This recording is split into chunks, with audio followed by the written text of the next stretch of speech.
హేమకంఠుడనే శైవుడైన రాజు రామానుజుల కాలంలో చిదంబర క్షేత్రంలోని శేషశయనుడైన విష్ణుమూర్తి ఆలయంపై దాడి చేసి విగ్రహాన్ని సముద్రంలోకి తోయించాడు. ఆలయంలోని వైష్ణవ పూజారులందరూ ప్రాణభయంతో రాజ్యాన్ని దాటి చెల్లాచెదురుగా పారిపోయారు.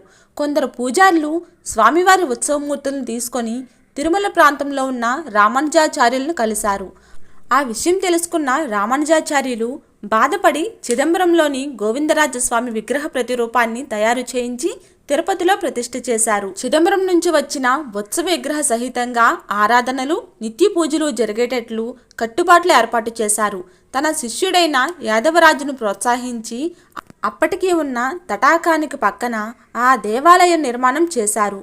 దేవాలయ నిర్మాణం అనంతరం రాజు ఆలయం చుట్టూ ఒక అగ్రహారాన్ని నిర్మించి దానికి తన గురువైన రామానుజాచార్యుల పేరిట రామానుజాపురం అని పేరు పెట్టారు.